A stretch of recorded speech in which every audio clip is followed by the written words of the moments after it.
Hello বন্ধুরা, নানান সাথে লাবণীর সাথে আরও একবার স্বাগত জানিয়ে আজকের রেসিপিটা শুরু করছি।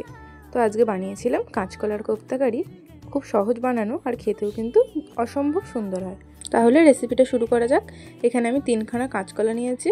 কাঁচকলার সামনেটার পেছনটা বাদ দিয়ে আমি দুভাগ করে নিয়েছি।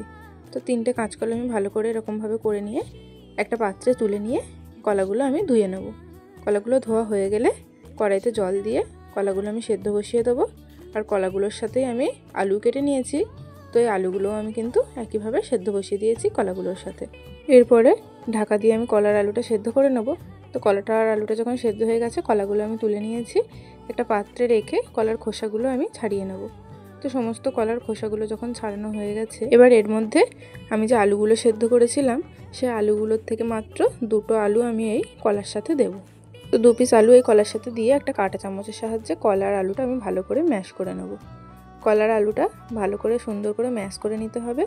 কলার আলুটা যখন ম্যাশ করা হয়ে যাবে তখন এর মধ্যে আমি দিয়ে দেবো পরিমাণ মতন লবণ, দিয়েছি হলুদ গুঁড়ো, একটু লঙ্কা গুঁড়ো, দিয়েছি আমি জিরে গুঁড়ো আর ধনে গুঁড়ো। এই মশলাগুলো দিয়ে কলার আলুর সাথে আমি আরেকবার ভালো করে মিশিয়ে নেব। তো কলার আলুর সাথে যখন ভালো করে মেশানো হয়ে যাবে তখন এই মিশ্রণের মধ্যে আমি দিয়েছি 2 চামচ পরিমাণে বেসন। তো 2 চামচ পরিমাণে বেসন দিয়ে আমি কলা আর আলুর সাথে সুন্দরভাবে মাখিয়ে একটা মণ্ড মতন করে নেব। তো ভালো করে সুন্দর করে মাখিয়ে আমি একটা মণ্ড মতন করে নিয়েছি। এরপরে এই মণ্ডটা থেকে ছোট ছোট লেচির মতন করে নিয়ে আমি কোপ্তার আকারে শেপ দিয়ে দেবো।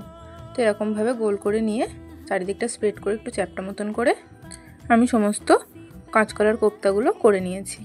তো এরকমভাবে আমি সবগুলো করে নিয়েছি। এরপরে কড়াইতে দিয়েছি পরিমাণ মতন সরষের তেল আর একটা একটা করে এই কাঁচকলার কোপ্তাগুলো আমি দিয়ে দিয়েছি। দিয়ে লো টু মিডিয়াম ফ্লেমে আমি এই কোপ্তাগুলো ভেজে নেব উল্টে পাল্টে। তো এই কোপ্তাগুলো যতক্ষণ ভাজা হচ্ছে আমি একটা মশলার পেস্ট করে নেব। তো এখানে নিয়েছি 5-6টা মতন কাজু বাদাম আর দিয়েছি 1 চামচ চারমগজ। ভালো করে পেস্ট করে নিয়েছি টমেটো কুচি, আদা রসুন বাটা আর পেঁয়াজ কুচি। তো এরপরে কোপ্তাগুলো আমি সব ভেজে তুলে নিয়েছি। এরপরে কড়াইতে আর কিছুটা পরিমাণে সরষের তেল দিয়েছি একটা শুকনো লঙ্কা, 2 টুকরো দারুচিনি, 2টো তেজপাতা আর একটু সাজিরে। ফোড়নটা দেওয়ার পরে ভালো করে ভেজে এর মধ্যে দিয়েছি আমি পেঁয়াজ কুচিটা দিয়ে ভালো করে নাড়াচাড়া করে তার মধ্যে আমি দিয়েছি আদা রসুনের পেস্টটা দিয়ে মশলাটা আরেকবার ভালো করে কষিয়ে তাতে টমেটোটাও দিয়ে দিয়েছি। টমেটো কুচিটা দেওয়ার পরে দিয়েছি লবণ, যাতে সহজেই টমেটোটা তাড়াতাড়ি গলে যায়। তো লবণটা দেওয়ার পরে ভালো করে কষিয়ে এর মধ্যে দিয়েছি হলুদ গুঁড়ো, ঝালের জন্য শুকনো লঙ্কার গুঁড়ো আর কালারের জন্য কাশ্মীরি লঙ্কার গুঁড়ো। এরপরে দিয়েছি চিনি। মশলাটা ভালো করে কষিয়ে নেব। মশলাটা যাতে পুড়ে না যায় তার জন্য অল্প পরিমাণে জল দিয়েছি।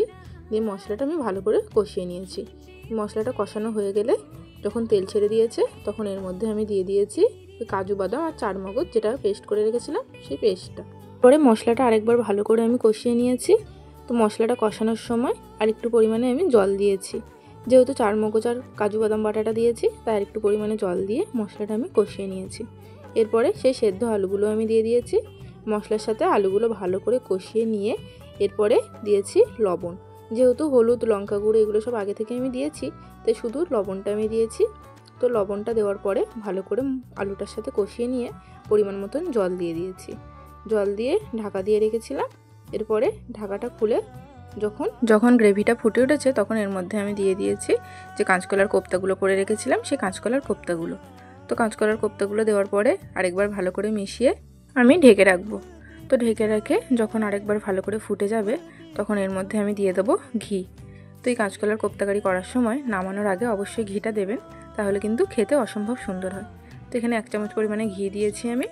ঘিটা দিয়ে একটু গরম মশলার গুঁড়ো দিয়ে নামিয়ে নেব। তাহলেই কিন্তু রেডি হয়ে যাবে এই কাঁচকলার কোপ্তাকারি। তো রেসিপিটা তো বানানো খুবই সহজ আর খেতে কিন্তু অসম্ভব সুন্দর হয়। তো রেসিপিটা কেমন লাগলো অবশ্যই কমেন্ট করে জানাবেন। ইউটিউব থেকে দেখলে চ্যানেলটি সাবস্ক্রাইব করে দেবেন আর ফেসবুক থেকে দেখলে পেজটি ফলো করে পাশে থাকবেন। দেখা হচ্ছে নতুন কোনো ভিন্ন স্বাদের রেসিপিতে।